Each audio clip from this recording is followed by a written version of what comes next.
चलिए भाई, so question का आंसर करते हुए चलिएगा यहाँ पे कि क्या आप लोगों का आंसर यहाँ पर आपका बनेगा फटाफट से। तो क्वेश्चन है कि बेगम हजरत महल कब किस खेल से यहाँ पर संबंधित है, ये आप लोगों को बताना है। आंसर कीजिएगा क्या हो जाएगा। चलिए इसकी अगर हम बात कर लेते हैं तो भाई यह किससे यहाँ पर संबंधित है, आंसर कीजिएगा। फुटबॉल से, बिल्कुल क्या हो जाएगा, यह है फुटबॉल से संबंधित है। सभी के सभी आंसर कीजिएगा और क्लास को भी बाकी स्टूडेंट्स के साथ में शेयर कर दीजिएगा और लाइक भी कर दीजिएगा क्लास को, ठीक है। चलिए सो फुटबॉल की बात कर लेते हैं, जैसे कि रोबर्ट्स कप हुआ, किससे संबंधित है, फुटबॉल से ही संबंधित है। इसके साथ ही यूरो कप हुआ, क्या हो जाएगा, फुटबॉल से। संतोष ट्रॉफी हुई, क्या हो जाएगा यहाँ पे, संतोष ट्रॉफी हुई। और डूरंड कप हुआ, क्या हो जाएगा यहाँ पर, डूरंड कप हुआ। ये सभी किससे संबंधित है, फुटबॉल से ही संबंधित है, ETC, ठीक है, याद रखेंगे। आगे आते हैं क्वेश्चन पर कि भाई सतपुड़ा रेंज में माउंट धूपगढ़ सबसे ऊंची चोटी है जो डैश में स्थित है, जो कि कहां पर स्थित है वो आप लोगों को आंसर करके यहाँ पे बताना है। चलिए सभी के सभी क्लास को लाइक करते हुए भी चलेंगे और बताएंगे कि क्या आप लोगों का आंसर जो कि है भाई यहाँ पे हमारा बनेगा। फटाफट से चलिए क्या हो जाएगा आप लोगों का आंसर यहाँ पे।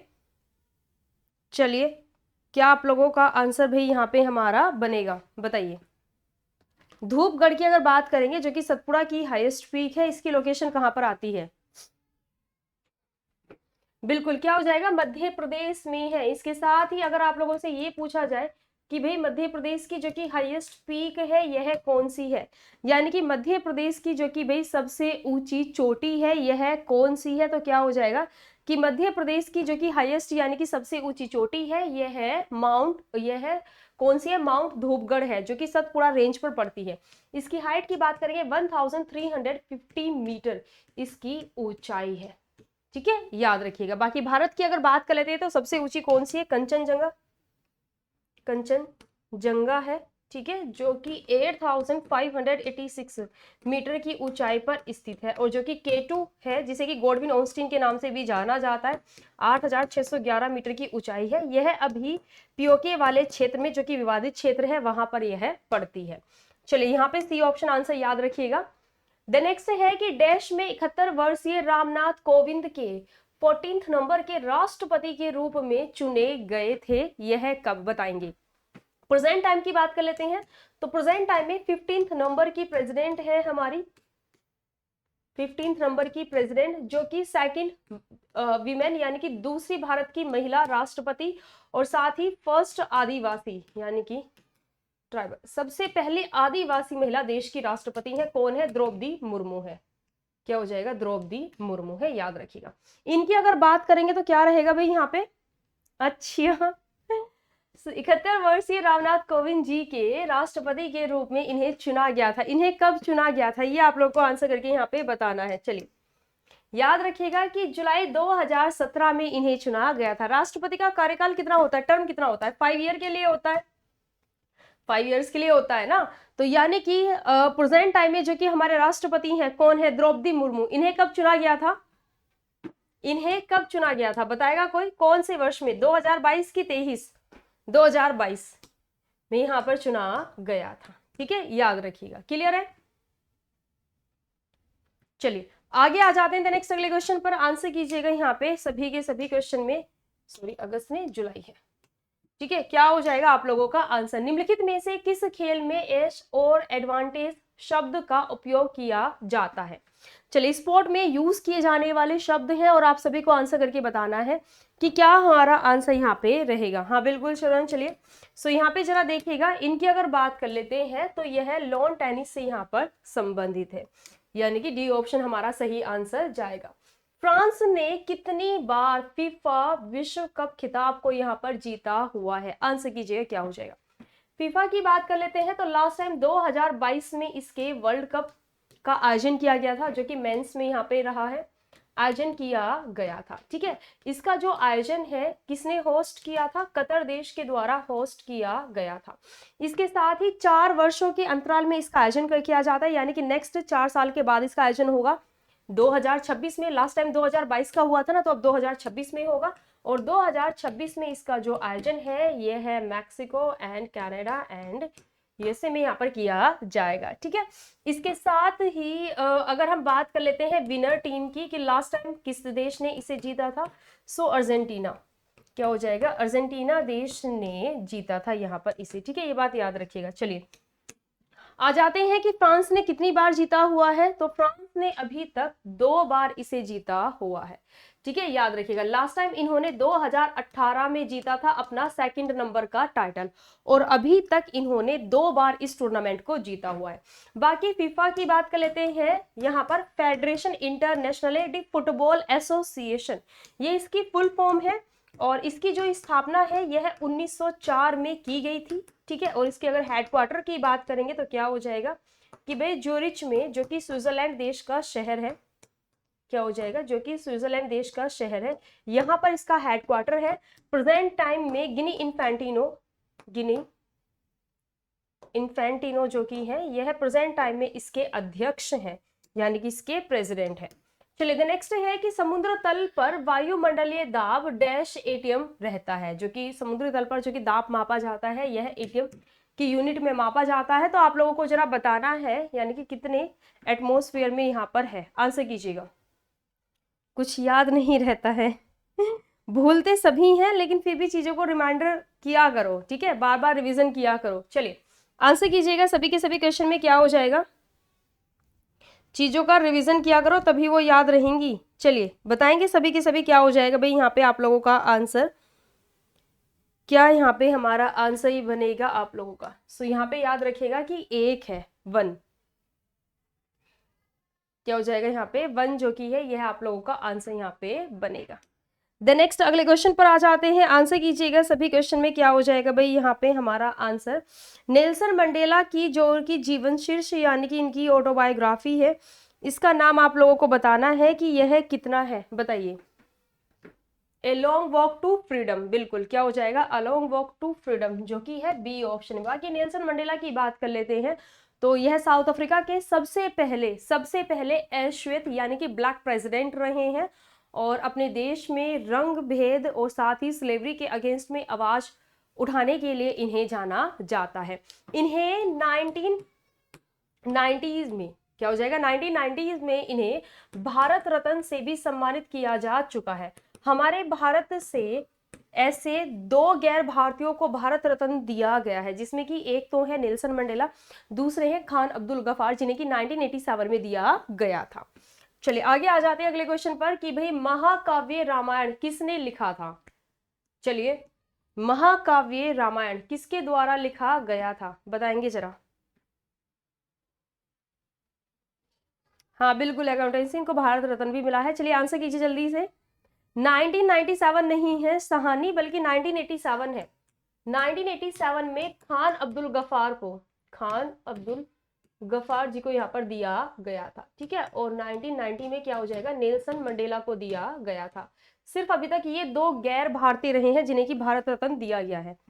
चलिए सो यहाँ पे बात कर लेते हैं क्या हो जाएगा, बिल्कुल क्या रहेगा। सो भाई यह है वाल्मीकि जी, जिनके द्वारा लिखी गई थी, ठीक है। और अगर बात की जाए हमारे हिंदू धर्म की पवित्र पुस्तक यानी कि भगवत गीता की रचना की बात करेंगे, सो वेद व्यास जी के द्वारा लिखी गई थी, ठीक है। चलिए कालबेलिया डैश में एक लोकप्रिय नृत्य रूप है, बताइए। कालबेलिया निम्न में से किस राज्य का एक फेमस लोकप्रिय नृत्य के रूप में जाना जाता है, आंसर करेंगे। इसकी बात करेंगे तो भाई यह सपेरों के द्वारा यह नृत्य परफॉर्म किया जाता है, कालबेलिया नृत्य। और कालबेलिया डांस फॉर्म की बात करेंगे तो भारत की जो कि इंटेंजिबल कल्चरल साइट है, इसे इनमें भी शामिल किया हुआ है। कालबेलिया को, रामायण को भी शामिल किया हुआ है, कालबेलिया भी, कुंभ का मेला भी, दुर्गा पूजा को भी, और लास्ट टाइम जो कि गरबा फोक डांस है गुजरात का, उसे शामिल किया गया है इंटेंजिबल कल्चरल साइट में, जो कि यूनेस्को के द्वारा एडॉप्ट की जाती हैं। और इसकी अगर बात करेंगे तो यह राजस्थान राज्य से संबंधित है। राजस्थान राज्य में जैसे कि कठपुतली हुआ, कठपुतली यहाँ पर होता है, ठीक है, याद रखिएगा। और घूमर जो कि है यह यहाँ पर होता है, यहाँ पर तेरह तली भी यहाँ पर होता है, ठीक है, ईटीसी। इन सभी का आयोजन कहाँ पर होता है फोक डांस का, ये होता है राजस्थान राज्य में। प्रसिद्ध पुस्तक न्यू इंडिया के लेखक कौन है, बताएंगे। न्यू इंडिया,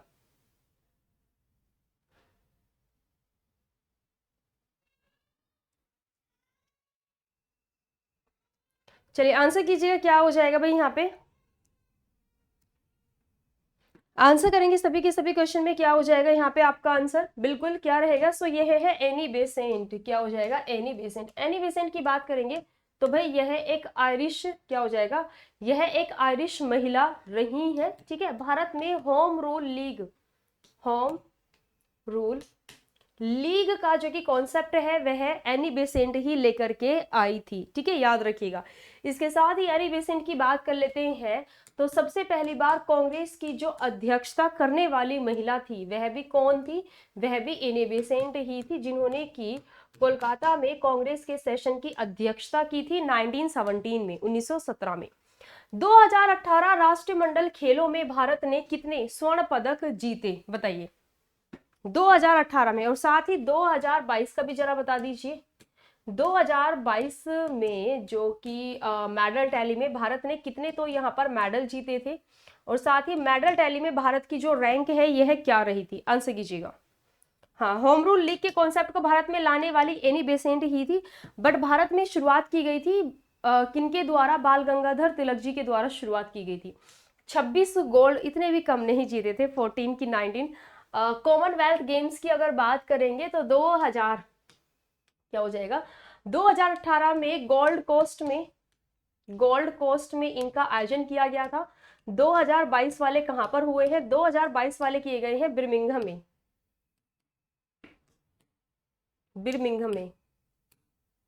बिर्मिंघम में इनका आयोजन किया गया है, जो कि कहां पर है, यह है लंदन में। और इसकी बात करेंगे सो यह है ऑस्ट्रेलिया में, क्या हो जाएगा ऑस्ट्रेलिया में। बाकी सबसे पहली बार कॉमनवेल्थ गेम्स की अगर बात करेंगे तो क्या हो जाएगा भाई, इनका जो आयोजन है सबसे पहली बार कब हुआ था, 1930 में हुआ था, 1930 में हुआ था सबसे पहली बार। कनाडा के हैमिल्टन शहर में कॉमनवेल्थ गेम्स का आयोजन शुरू किया गया था। चलिए आंसर करेंगे सभी के सभी, क्या आप लोगों का आंसर यहाँ पे हमारा बनेगा, फटाफट से चलिए आंसर करेंगे सभी के सभी भाई, क्या हो जाएगा यहाँ पे बताएंगे। मेडल टैली में हैमिल्टन शहर में, हाँ बिल्कुल सही बात है, 1930 में कनाडा में। चलिए यहाँ पर जरा देखिएगा 2022 की जरा बात कर लेते हैं, 2022 के आंकड़े क्या कहते हैं। तो फर्स्ट नंबर पर तो ऑस्ट्रेलिया देश रहा था। ऑस्ट्रेलिया ने 68 गोल्ड मेडल जीतते हुए 178 टोटल मेडल यहाँ पर जीते थे, ठीक है। फिर सेकंड नंबर पर इंग्लैंड था, और थर्ड नंबर पर कनाडा रहा था, ठीक है। और फोर्थ नंबर की बात करेंगे तो फोर्थ पर रहे थे हम, यानी कि हमारे जो टीम थी यह है। सो क्या हो जाएगा, मेडल टैली में भारत की जो रैंक है यह फोर्थ नंबर की रही थी, जिसमें कि हमने 22 गोल्ड, ठीक है, प्लस इसके अंदर 16 हमने सिल्वर, प्लस इसके अंदर 23 हमने ब्रॉन्ज, और टोटल हमने क्या हो जाएगा 23 हमने ब्रॉन्ज मेडल यहाँ पर जीते थे, 23 ब्रॉन्ज, और टोटल हमने यहाँ पर 61 मेडल जीते थे। तो ये आप लोग याद रखिएगा सभी के बारे में, ठीक है। चलिए द नेक्स्ट है, कैलाश सत्यार्थी ने किस वर्ष में नोबेल शांति पुरस्कार जीता था, बताएंगे। कैलाश सत्यार्थी की अगर बात कर लेते हैं तो किस वर्ष में इन्होंने नोबेल पुरस्कार यहाँ पर जीता था, ये आप लोगों को आंसर करके बताना है। चलिए सभी के सभी क्वेश्चन में आंसर करेंगे, क्या हो जाएगा, चलिए बताएंगे, बिल्कुल क्या हो जाएगा, 2014 में इन्हें पीस के फील्ड में, यानी कि शांति के क्षेत्र में इन्हें नोबेल प्राइज दिया गया था, जो कि इन्होंने मलाला यूसुफजई के साथ में शेयर किया था, ठीक है। और इन्हें 17 इयर्स की एज में मिला है नोबेल प्राइज मलाला यूसुफ को। सबसे कम उम्र की प्राप्तकर्ता है नोबेल प्राइज की मलाला यूसुफ, ठीक है, याद रखिएगा। कैलाश सत्यार्थी से पहले सबसे पहले भारतीय की बात करेंगे तो सबसे पहले भारतीय रविंद्रनाथ टैगोर जी रहे हैं, जिन्हें कि 1913 में लिटरेचर के फील्ड में नोबेल प्राइज दिया गया था, और इनकी जो रचना है गीतांजलि, इसके लिए इन्हें नोबेल प्राइज मिला था। दूसरे नंबर पर रहे हैं कौन, सीवी, क्या हो जाएगा यहाँ पर, दूसरे नंबर पर यहाँ पर रहे हैं, हाँ सीवी रमन, क्या हो जाएगा सीवी रमन, जिन्हें कि 1930 में फिजिक्स के फील्ड में नोबेल प्राइज दिया गया था। तीसरे नंबर के व्यक्ति कौन रहे हैं, तीसरे नंबर पर रही हैं मदर टेरेसा। मदर टेरेसा को 1979 में पीस के फील्ड में, यानी कि शांति के क्षेत्र में नोबेल प्राइज दिया गया था। उसके बाद फोर्थ नंबर पर रहे हैं अमर्त्य सेन, जिन्हें कि 1998 में इन्हें इकोनॉमिक्स में नोबेल प्राइज दिया गया था, ठीक है। और 5th नंबर पर रहे हैं कैलाश सत्यार्थी। इसके साथ ही आप कहेंगे कि अभी लास्ट टाइम अभिजीत बनर्जी को दिया गया है, तो बिल्कुल 2019 में अभिजीत बनर्जी को दिया गया था नोबेल प्राइज, और इन्हें मिला था इकोनॉमिक्स की कैटेगरी में ही इन्हें दिया गया था। ये मूल रूप से भारतीय रहे हैं, लेकिन जब इन्हें नोबेल प्राइज मिला था तब इनके पास जो नागरिकता है वह अमेरिका की थी, ठीक है। चलिए द नेक्स्ट है यहाँ पर, पानी के नीचे ध्वनि को मापने के लिए निम्न में से किस उपकरण का उपयोग किया जाता है, बताइए। बताएंगे आंसर करके सभी के सभी, क्या हो जाएगा। थोड़ा जल्दी जल्दी करके क्वेश्चंस करो क्योंकि काम करना है, पैकिंग करनी है। चलिए जल्दी से। और शाम को 6 बजे की भी आप लोगों की क्लास रहेगी, 6 बजे की भी क्लास आपकी रहेगी मॉक टेस्ट की। देख लेना आप लोग, ट्राई कर लेना मॉक टेस्ट की क्लास में आप सभी के सभी। चलिए क्या हो जाएगा, सो यह है हाइड्रोफोन। क्या हो जाएगा, हाइड्रोफोन से यहाँ पर मापा जाता है, ठीक है। Instrument is use to measure the sound, sound को मेजर करने की बात की गई है, तो क्या हो जाएगा, हाइड्रोफोन। साउंड को मेजर किया जाता है। चारों ओर बल्ले वाले 2 ग्रह, 2 प्लैनेट्स विद रिंग्स अराउंड, कौन से हैं जिनके की चारों तरफ आप लोगों को बल्ले यानी कि रिंग्स देखने के लिए मिलते हैं।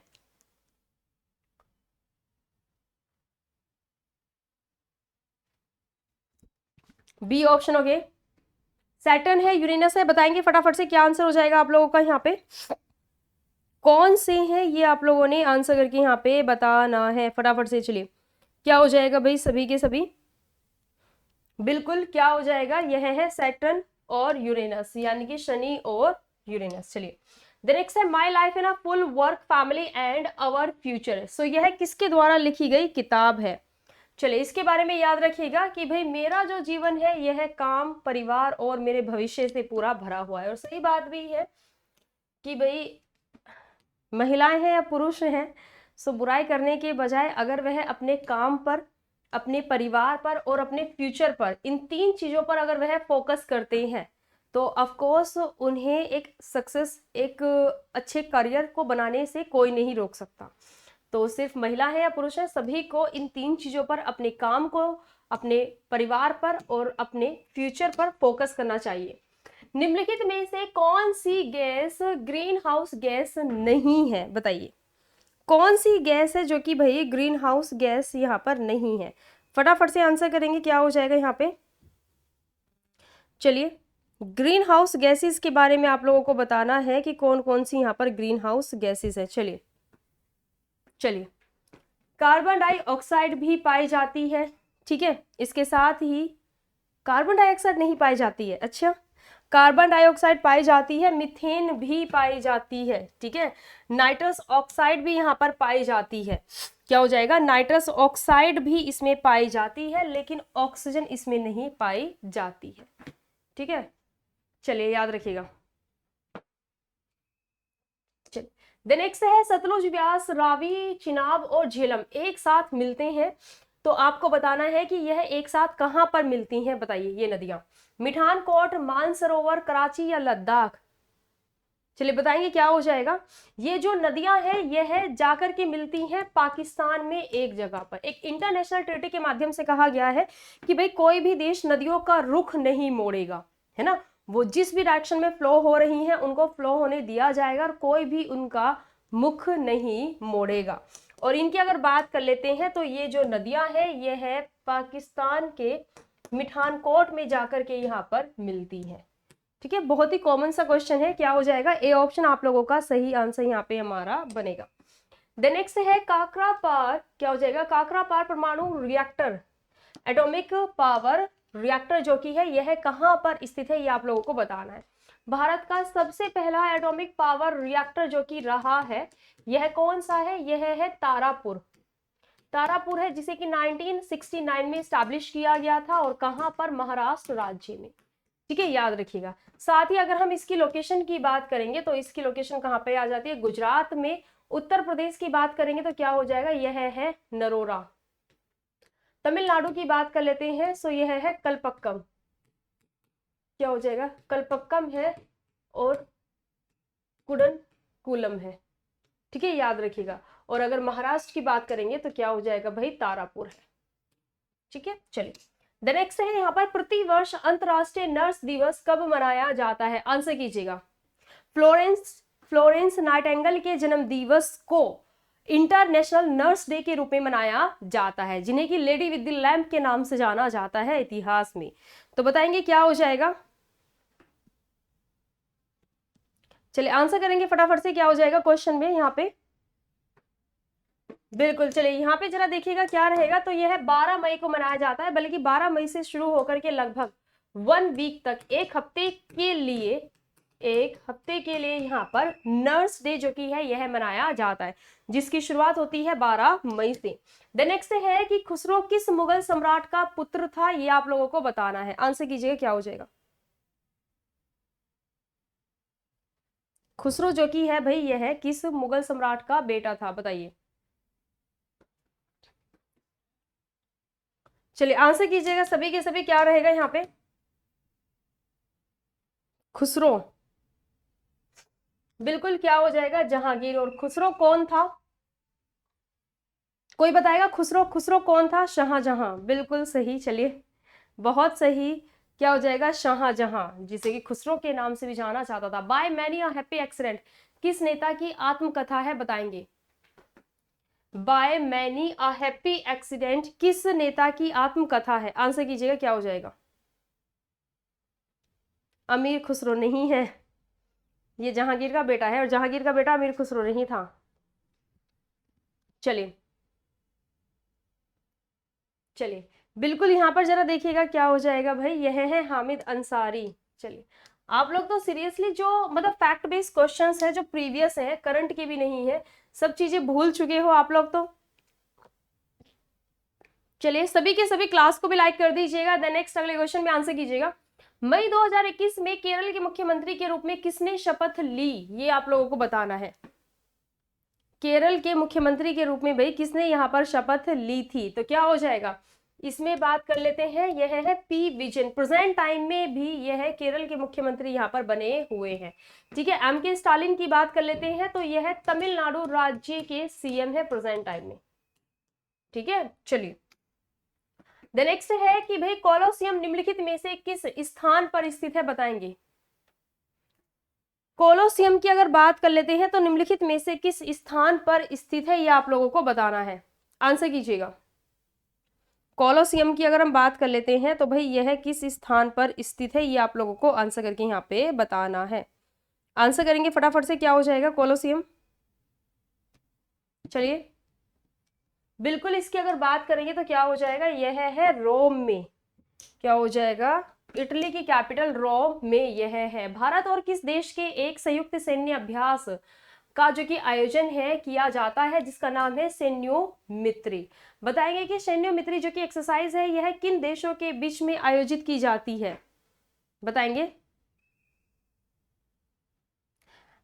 सोनू मेरे पास इतना टाइम नहीं है, ठीक है, बोलने दो। अगर कोई अपनी एनर्जी वेस्ट कर रहा है तो उसको वेस्ट करने दो।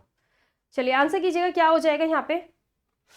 बिल्कुल, क्या रहेगा? तो भाई ये भारत और जापान के बीच में क्या हो जाएगा?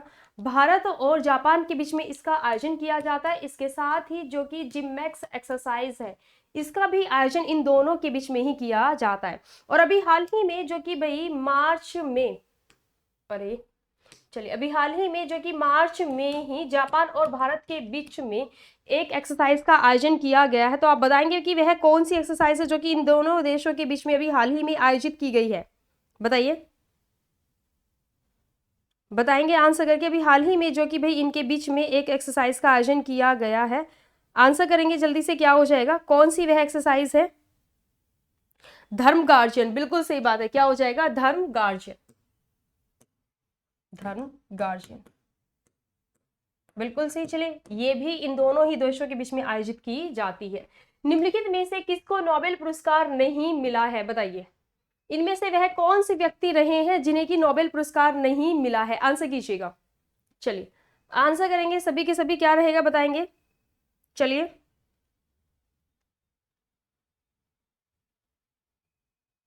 चलिए बताएंगे आंसर करके सभी के सभी, क्या आप लोगों का आंसर जो की है वह हमारा यहाँ पे रहेगा। चलिए इसका टाइम आउट कर देती हूँ, फिर ये अकेले करता रहेगा मैसेज। चलिए भाई आंसर करेंगे सभी के सभी क्वेश्चन पे, क्या हो जाएगा यहाँ पे बताइए जरा।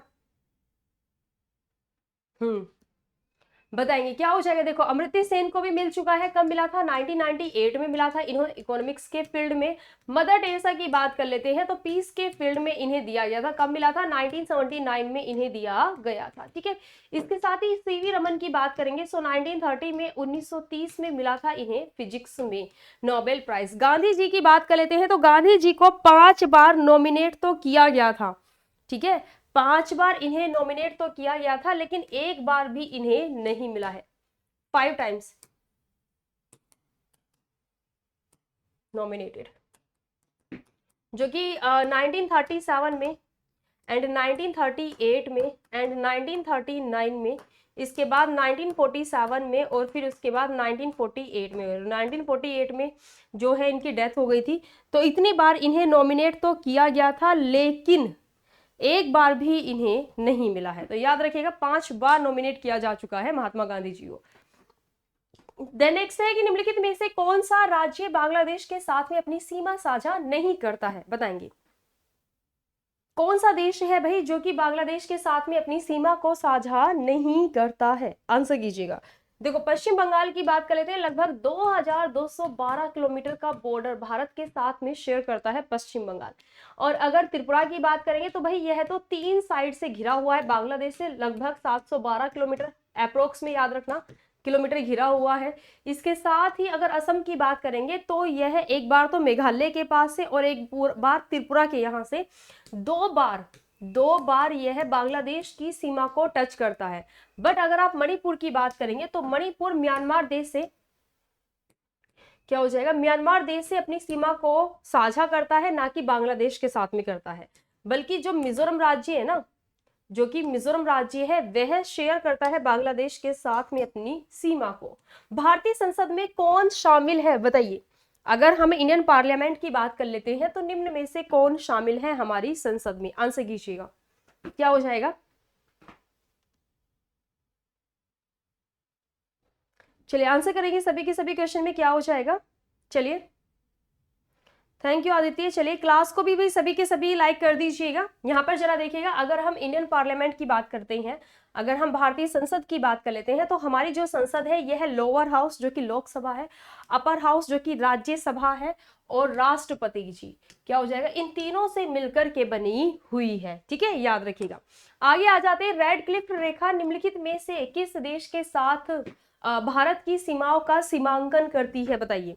यानी कि किस देश के साथ में हम लोग रेड क्लिफ रेखा बनाते हैं, बताएंगे।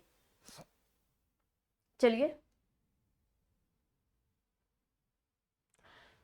सो देखते हैं जरा क्या हो जाएगा। रेड क्लिफ रेखा की अगर हम बात कर लेते हैं तो रेड क्लिफ रेखा जो कि है यह हम लोग साझा करते हैं किसके साथ में, पाकिस्तान के साथ में। और अगर मैकमोहन रेखा की बात करेंगे,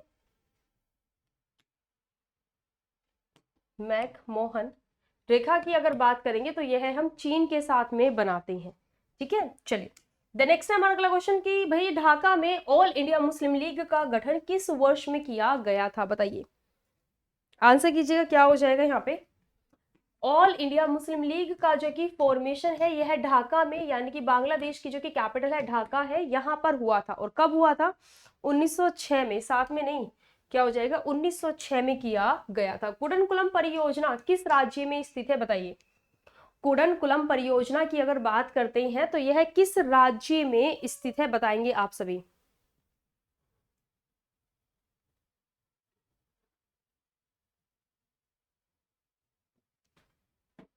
चलिए नेशन आप तो बिल्कुल भी मत करना, ठीक है। चलिए आंसर कीजिएगा क्या हो जाएगा यहाँ पे। सो बिल्कुल सही बात है, कलपक्कम की बात करेंगे और कुडनकुलम की बात करेंगे तो क्या हो जाएगा, यह है तमिलनाडु में। और यदि हम कैगा की बात करेंगे तो कैगा कहाँ पर है, यह है कर्नाटक में। ठीक है, याद रखिएगा। चलिए नेक्स्ट है यहाँ पर निम्नलिखित में से किस सुधारक ने वेदों की ओर लौटो का नारा दिया था, आंसर कीजिएगा सभी के सभी क्या हो जाएगा। चलिए वेदों की ओर लौटो का जो कि नारा है यह किसके द्वारा दिया गया था। वेदों की ओर लौटो का जो कि नारा है यह दयानंद सरस्वती, ठीक है, इन्होंने जिस समय पर आर्य समाज की स्थापना की थी, आर्य समाज। और आर्य समाज की जो स्थापना है यह किस वर्ष में की थी इन्होंने? तो इन्होंने भाई 1875 में, 1875 में आर्य समाज की स्थापना इन्होंने की थी। ठीक है, और उसी दौरान इन्होंने वेदों की ओर लौटो का नारा दिया था। ठीक है, तो क्या हो जाएगा? सी ऑप्शन आपका सही आंसर यहाँ पे बनेगा। शिलालेखों में किस राजा का उल्लेख पियादर्शी और देवनाम प्रिय के रूप में किया गया है? आंसर कीजिएगा। चलिए बताएंगे क्या हो जाएगा, क्या आपका आंसर रहेगा? तो भाई यह है अशोक। अशोक ने बौद्ध धर्म की दीक्षा लेने के बाद जो कि शिलालेखों की निर्माण करवाया था, अभिलेख लिखवाए थे और बौद्ध धर्म का प्रचार करवाया था। तो उसमें इसने अपने लिए इसने देवा नाम प्रिय और प्रियादर्शी का नाम जो कि है यह यूज किया था। द नेक्स्ट अगला क्वेश्चन हमारा यहाँ पे आंसर कीजिएगा, क्या हो जाएगा? यंग इंडिया के संपादक डैश थे। आपको बताना है कि यंग इंडिया के जो कि संपादक है यह कौन रहे थे। तो यंग इंडिया के संपादक के रूप में जाने जाते हैं महात्मा गांधी जी। बिल्कुल सही बात है, क्या हो जाएगा? महात्मा गांधी। काजीरंगा नेशनल पार्क की बात कर लेते हैं, जहां पर की भारत के सबसे ज्यादा वन हॉर्न राइनोस यानी कि यहाँ पर क्या हो जाएगा? गैंडे यहाँ पर पाए जाते हैं और इसकी जो लोकेशन है कहां पर आ जाती है? असम राज्य में। क्या हो जाएगा? असम राज्य में इसकी लोकेशन आ जाती है। निम्नलिखित में से कौन सी भाषा संयुक्त राष्ट्र की आधिकारिक भाषा नहीं है? बताइए, आंसर कीजिए, क्या हो जाएगा? यहाँ पर बताएंगे सभी। Is not an official language of the United Nations. चलिए, यूनाइटेड नेशंस की अगर बात कर लेते हैं तो कितनी भाषाएं हैं? 6 लैंग्वेज हैं इसमें। क्या हो जाएगा? 6 लैंग्वेज है। और इन लैंग्वेज के लिए याद रखना यहाँ पर ए सी ई एफ और आर एस। ए से क्या हो जाएगा? अरबी भाषा, जिसे कि सबसे बाद में जोड़ा गया था। ये लेटेस्ट लैंग्वेज भी जानी जाती है यूएनओ की। ठीक है, सी से क्या हो जाएगा यहाँ पर भाई आप लोगों का? चाइनीस। और ई से क्या हो जाएगा? इंग्लिश। ठीक है, एफ से क्या हो जाएगा यहाँ पर? फ्रेंच। ठीक है, आर से क्या हो जाएगा यहाँ पे? रशिया, मतलब कि रशियन भाषा। और ये हो जाएगा यहाँ पर स्पेनिश भाषा। इनमें से जो कि 2 भाषाएं हैं यहाँ पर, कौन सी है? इंग्लिश और फ्रेंच। ये 2 मेन लैंग्वेज हैं। ठीक है, इसमें क्या हो जाएगा कि जो कि तुर्की भाषा है यह यूएनओ की भाषा नहीं है। इनमें से जो कि इंग्लिश और फ्रेंच है ना, ये 2 मेन लैंग्वेज है यूएनओ की। ठीक है, चलिए द नेक्स्ट है हमारा अगला क्वेश्चन कि भाई जयप्रकाश नारायण को किस नाम से जाना जाता है? ये आप लोग को आंसर करके यहाँ पे बताना है। जयप्रकाश नारायण को लोकमान्य, लोकनायक, लोक हितवादी या फिर लोक नेता के रूप में जाना जाता है। तो याद रखिएगा कि भाई इन्हें लोकनायक के रूप में जाना जाता है। पानीपत के युद्ध में बाबर ने सुल्तान इब्राहिम लोदी को किस वर्ष पराजित किया था? बाबर ने, तो सबसे पहला पानीपत का जो कि युद्ध है यह 1526 में हुआ था, जिसमें कि बाबर ने इब्राहिम लोदी को हराते हुए मुगल सल्तनत की नींव रखी थी। दूसरा जो पानीपत का युद्ध है यह 1556 में हुआ था, जो कि हेमू और अकबर की सेना के बीच में हुआ था। तीसरा पानीपत का युद्ध 1761 में हुआ था, जो कि अफगान और मराठों के बीच में हुआ था। ठीक है, चलिए आगे आते हैं कि किस देश ने यास चक्रवात का जो कि नाम है यह रखा था? बताएंगे। हाँ बिल्कुल सोनू, 24, 25 और 26। चलिए, बाकी रिवीजन रहेगा तो देख लेना। चलिए, क्या हो जाएगा भाई? तो इसका जो नाम है यह ओमान देश के द्वारा दिया गया था। ठीक है, द नेक्स्ट है कि जून 2021 में जो कि ओलंपिक खेलों का लास्ट टाइम यहाँ पर आयोजन किया गया था, और कहां पर हुआ था? टोक्यो में हुआ था। 4 वर्षों के अंतराल में ओलंपिक खेलों का आयोजन होता है। इस बार 2024 में पेरिस में जुलाई के महीने से इनकी शुरुआत हो जाएगी ओलंपिक खेलों की। तो बताएंगे कि भाई जो कि भारतीय जो एथलीट यानी कि खिलाड़ी रहे थे, उन्हें मोटिवेट करने के लिए एक ऑफिशियल सॉन्ग यहाँ पर आया था, थीम सॉन्ग। और ये जो कि सॉन्ग था यह किसने रचा था? बताइए। बिल्कुल, क्या हो जाएगा? मोहित चौहान। किसने रचा था? मोहित चौहान ने यहाँ पर रचा था। ठीक है, क्या हो जाएगा? बी ऑप्शन बिल्कुल सही बात है, हमारा सही आंसर यहाँ पे जाएगा। प्रसिद्ध बांके बिहारी मंदिर उत्तर प्रदेश के किस शहर में स्थित है? बताइए। उत्तर प्रदेश के किस शहर में स्थित है? आंसर कीजिएगा, क्या हो जाएगा? चलिए, सारनाथ, वाराणसी, वृंदावन। फोर्थ ऑप्शन नहीं है इसमें, डी ऑप्शन यहाँ पे आगरा है। चलिए भी बताएंगे क्या हो जाएगा यहाँ पे, बिल्कुल वृंदावन में है। क्या हो जाएगा? वृंदावन में है। निम्नलिखित में से किसे लोकसभा का संरक्षण कहा जाता है? बताएंगे। प्रधानमंत्री को, लोकसभा अध्यक्ष, विपक्षी दल के नेता, सत्तारूढ़ी दल के मुख्य सचेतक जो कि होते हैं उनको कहा जाता है। आंसर कीजिएगा क्या हो जाएगा। लोकसभा के प्रोटेक्टर के रूप में किसको जाना जाता है? बताइए। लोकसभा के प्रोटेक्टर के रूप में किसको भाई जाना जाता है? चलिए यहाँ पे जरा याद रखिएगा कि जो कि स्पीकर ऑफ लोकसभा होते हैं, क्या हो जाएगा? स्पीकर ऑफ लोकसभा जो कि होते हैं इन्हें कहा जाता है। प्रेजेंट टाइम में कौन है? प्रेजेंट टाइम में है ओम बिरला। ठीक है। सबसे पहले कौन रहे हैं? सबसे पहले रहे हैं जीवी मावलंकर। सबसे पहले लोकसभा के स्पीकर जीवी मावलंकर रहे हैं। और फर्स्ट वीमेन की अगर बात करेंगे, सबसे पहली महिला कौन रही है? सो मीरा कुमार। क्या हो जाएगा? मीरा कुमार। स्पीकर ऑफ लोकसभा सबसे पहली महिला रही है मीरा कुमार। ठीक है। चलिए द नेक्स्ट आगे आ जाते हैं अगले क्वेश्चन पर कि विश्व के सबसे बड़े cricket stadium Narendra Modi stadium का उद्घाटन निम्नलिखित में से किस स्थान पर किया गया था? यानी कि कहां पर इसकी लोकेशन है? इसकी अगर बात करेंगे तो लगभग 1,33,000 कैपेसिटी के साथ में इस स्टेडियम को बनाया हुआ है, जो कि वर्ल्ड में क्रिकेट की लार्जेस्ट स्टेडियम के लिए यह जानी जाती है। ठीक है। पहले इसे मोटेरा स्टेडियम के नाम से जाना जाता था, फिर इसका नाम सरदार पटेल स्टेडियम कर दिया गया और अभी इसे जाना जाता है नरेंद्र मोदी स्टेडियम के नाम से, जो कि कहां पर है? अहमदाबाद में है। बिल्कुल। क्या हो जाएगा? कहां पर है? सो भाई यह है अहमदाबाद में। अंतरराष्ट्रीय सौर गठबंधन जो कि 2015 में इसकी स्थापना की गई थी और भारत के गुरुग्राम में इसकी लोकेशन है। ठीक है। प्रेजेंट टाइम में अजय त्यागी इसके अध्यक्ष हैं, याद रखिएगा। तो आप लोगों को जरा ये बताना है कि किसके द्वारा इसे लॉन्च किया गया था। हाल ही में जो कि इसका न्यू मेंबर बना है, यह कौन है? हाल ही में एक देश नया ही सदस्य बना है 2024 में ही, और यह है चिले देश। ठीक है। याद रखिएगा किसके द्वारा? तो प्रधानमंत्री नरेंद्र मोदी जी के द्वारा यहाँ पर इसे लॉन्च किया गया था। ठीक है। जो कि सूर्यपुत्र देश है उन सभी का ग्रुप है इंटरनेशनल सोलर अलायंस के अंतर्गत। चलिए मीनाक्षी टेम्पल कहाँ पर है, ये आप लोगों को जरा आंसर करके यहाँ पे बताना है। मीनाक्षी टेम्पल की बात कर लेते हैं तो ये जो मंदिर है यह है भगवान शिव जी और माता पार्वती जी को समर्पित है, जिसमें कि उनके विवाह का जो कि चित्रण है वह दर्शाया गया है। ठीक है। वॉल पर पेंटिंग्स के माध्यम से, और इसकी लोकेशन आ जाती है यहाँ पर तमिलनाडु राज्य में। ठीक है। चलिए अगला क्वेश्चन जो कि यहाँ पर हमारा है, इसमें जरा आप लोग यहाँ पर देख लीजिएगा।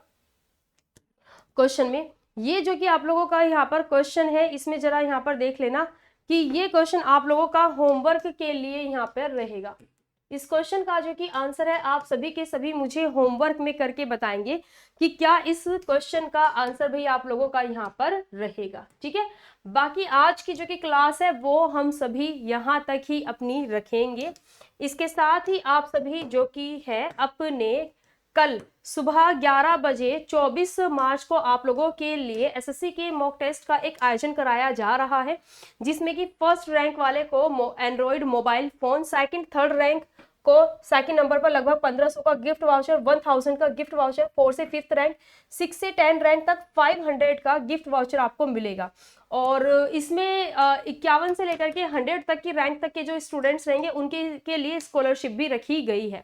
बाकी आप सभी मेरे कोड को यूज करते हुए यहाँ पर अपना ALP का, एसएससी के फाउंडेशन का, आरपीएफ का और आप लोग अर्जुन बैच जो कि कंप्लीट मैथ का बैच है यह आप लोग ज्वाइन कर सकते हैं।